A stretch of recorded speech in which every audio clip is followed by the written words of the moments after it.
Total amount చూడండి మనకు 1.3 క్రోర్స్ దాకా మనకు రెవెన్యూ అనేది జనరేట్ అయింది. ఓకే, అప్పుడు చూడండి మనకు టోటల్గా 3.3 క్రోర్ జనరేట్ అవుతుంది. ఇంతే పర్సంటేజ్ చేయాలని రూల్ ఏం లేదండి. ఓకే, స్టార్ట్ చేశాం కాబట్టి డెఫినెట్గా కంటిన్యూ చేయాలి అనేటువంటిది ఏం కాదు.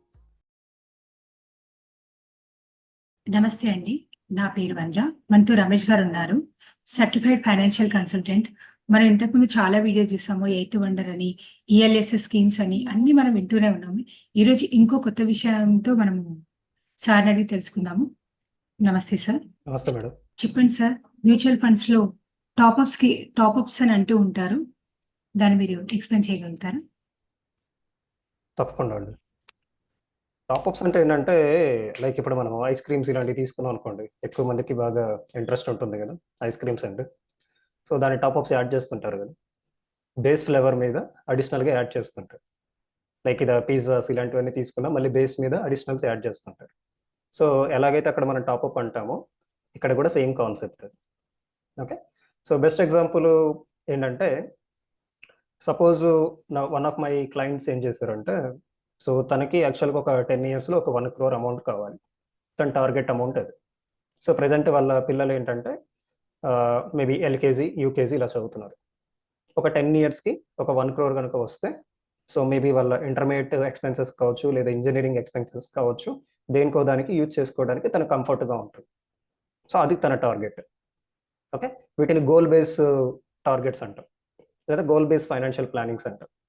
ఓకే, సో ఇక్కడ అది కన్సిడర్ చేసుకున్నప్పుడు ఏంటంటే మనము ప్రజెంట్ ఉన్న ఇన్ఫ్లేషన్ ఇవన్నీ క్యాలిక్యులేట్ చేసుకుంటే తను ఏంటంటే మంత్లీ కనీసం ఒక 45,000 నుంచి 50,000 మధ్యలో ఎవ్రీ మంత్ ఇన్వెస్ట్ చేయాలి.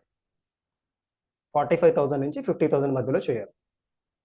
ఓకే, అప్పుడు ఏంటంటే 10 ఇయర్స్లో ఈజీగా మనకు 1 crore దానిపైన కూడా వస్తుంది అమౌంట్. ఓకే, అయితే ప్రజెంట్ తన సిచ్యువేషన్ ఏంటంటే తనకున్న కమిట్మెంట్స్ అయితేనేమి, లేదా తను కట్టాల్సిన లోన్స్ అయితేనేమి, ఇవన్నీ తీసుకుంటే ఏంటంటే ప్రజెంట్ తను అంత కట్టలేడు. ఓకే, అలా అని చెప్పేసి మనం స్టాప్ చేసేస్తాము కాదు కదా. సో అందుకని ఏంటంటే దానికి ఏం చేసాము, తను ప్రజెంట్ ఒక 30,000 బేర్ చేయగలను చెప్పాడు. ఓకే, కావాలంటే నెక్స్ట్ ఇయర్ నుంచి ఇంక్రీజ్ చేయాలంటే నేను చేసుకోగలను అన్నట్లుగా మనకి ఇండికేషన్స్ ఇచ్చాడు. సో అప్పుడు ఏం చేసాము, మంత్లీ మనం 30,000తోనే స్టార్ట్ చేసాం. నెక్స్ట్ ఇయర్ నుంచి ఏం చేసాం, 10% టాప్అప్ చేసాం. అంటే 30,000కి 10% ఏమవుతుంది, 3,000 ఇంక్రీజ్ అవుతుంది. ఆ నెక్స్ట్ ఇయర్ ఏమవుతుంది, 33కి 10%. సో అట్లా ఏంటంటే, సో ఇక్కడ ఏదో మనం పెద్ద అమౌంట్ పెట్టాలి అని చెప్పేసి డ్రాప్ అవ్వకుండా ప్రజెంట్ మనకున్నటువంటి పాసిబిలిటీ ఏంటి, కంఫర్ట్ గురించి మాట్లాడుతున్నాను. సో మనము కంఫర్ట్ లేకుండా డిస్కంఫర్ట్తో స్టార్ట్ చేసామనుకోండి, ఒక 2 months చేస్తారు, లేదా 5 months చేస్తారు, మళ్ళీ స్టాప్ చేస్తారు. సో మనకు పాసిబిలిటీ ఏముంది అనేటువంటిది చూసుకొని ఆ అమౌంట్ ప్రకారంగా ఏంటంటే మళ్ళీ కావాలంటే ఇలా టాప్అప్స్ చేసుకుంటా కూడా ఏంటంటే ఫైనల్గా మనకి ఏ టార్గెట్ అయితే రీచ్ అవ్వాలో ఆ టార్గెట్ని మనం రీచ్ అవ్వచ్చు.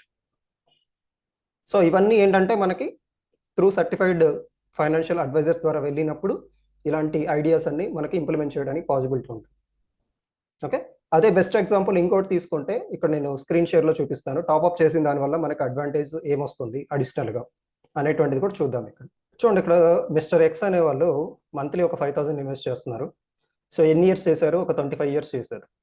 ఈ 25 ఇయర్స్లో మనకి దగ్గర దగ్గర ఒక 15% రేట్ ఆఫ్ ఇంట్రెస్ట్ ప్రకారంగా మనకు రిటర్న్స్ అనేది వర్కౌట్ అయినాయి అంటే టోటల్ అమౌంట్ చూడండి మనకు 1.3 crores దాకా మనకు రెవెన్యూ అనేది జనరేట్ అయింది, ఒక కార్పస్ అనేది జనరేట్ అయింది. ఓకే, ఇదే 5,000కి సపోజ్ నేను ఒక 10% టాప్అప్ ఇచ్చాను అనుకోండి, ఎవ్రీ ఇయర్ ఒక 10% టాప్అప్ ఇచ్చుకుంటూ వచ్చాను. ఓకే, అప్పుడు చూడండి మనకు టోటల్గా 3.3 crore జనరేట్ అవుతుంది. సో అంటే ఎవ్రీ ఇయర్ జనరల్గా మనకు శాలరీస్ ఇంక్రిమెంట్స్ అవుతుంటాయి. సో అట్లా ఇంక్రిమెంట్ అయినా మనం కావాలి అంటే దాని నుంచి కొంత అమౌంట్ మనం ఇంక్రీజ్ చేసుకొని ట్రై చేయొచ్చు. ఓకే, లేదు మన కమిట్మెంట్స్ కూడా పెరుగుతూ ఉంటాయి. సో అట్లా కావాలన్నా సరే మనము టాప్అప్ అనేది చేసుకొని అయినా మనం కన్సిడర్ చేయొచ్చు. ఇంతే పర్సంటేజ్ చేయాలని రూల్ ఏం లేదండి. 5% చేయాలా, 1% చేయాలా, 100% చేయాలా, రూల్స్ ఏం లేదు. జస్ట్ ఇది మనం ఎగ్జాంపుల్కి తీసుకుందాం. మనకి ఏది పాసిబిలిటీ ఉంది, మనం ఎలా స్ట్రాటజీలు అప్లై చేస్తున్నాం అనే దాన్ని బట్టి మనం డిసైడ్ అవ్వచ్చు. ఓకే, అదేవిధంగా ఇంకొక ఫ్లెక్సిబిలిటీ ఏంటంటే ఒకవేళ మనము టాప్అప్ కనుక వద్దు అనుకున్నాం అనుకోండి, స్టార్ట్ చేసాము, మేబీ ఒక రీజన్తో స్టార్ట్ చేసాము, దాన్ని మనం కంటిన్యూ చేయలేకపోతున్నాం. వద్దనుకుంటే టాప్ అప్ స్టాప్ చేయొచ్చు. జనరల్గా ఎస్ఐపి ఏదైతే కంటిన్యూ చేస్తున్నామో ఆ ఎస్ఐపి కంటిన్యూ చేయొచ్చు. సో అట్లా కూడా మనకు ఫ్లెక్సిబిలిటీ ఉంటుంది. ఓకే, స్టార్ట్ చేశాం కాబట్టి డెఫినెట్గా కంటిన్యూ చేయాలి అనేటువంటిది ఏం కాదు.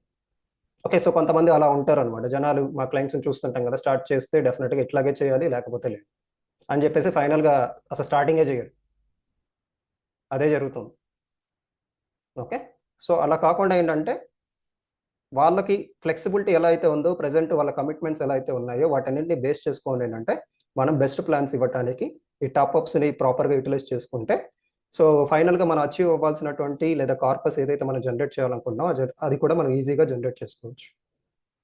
ఈవెన్ మన ఈఎల్ఎస్ఎస్ స్కీమ్లో కూడా ఈ కాన్సెప్ట్ అప్లై చేయొచ్చు.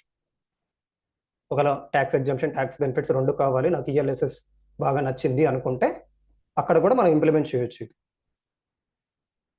Okay madam. Thank you sir. Thank you so much. చాలా బాగా చెప్పారు. విన్నారు కదండి, ఈ వీడియోలో మనం చాలా విషయాలు తెలుసుకున్నాం టాప్అప్స్ గురించి. మన ఫైనాన్షియల్ ప్లాన్ అనేది ఎట్లా ఉంది అనేది మనం ఒక పిల్లోడిని ఒక గురువు చేతిలో పెడితే ఎట్లా ఉన్నతంగా తీర్చిదిద్దుతారో మనకు కూడా ఒక ఫైనాన్షియల్ అడ్వైజర్ అనేది మనకు అంతే ముఖ్యము. ఇట్లాంటి పర్ఫెక్ట్ ప్లాన్ ఉన్నప్పుడు మన ఫైనాన్షియల్ కండిషన్ కూడా చాలా మెరుగ్గా ఉంటుంది. అందుకని ఈ వీడియో పైన ఉన్నటువంటి నంబర్‌కి కాల్ చేయండి. సార్‌తో డైరెక్ట్‌గా మాట్లాడండి. ఈ వీడియో నచ్చినట్టయితే లైక్ చేయండి, షేర్ చేయండి, సబ్స్క్రైబ్ చేయండి. Thank you so much. Thank you. Thank you madam.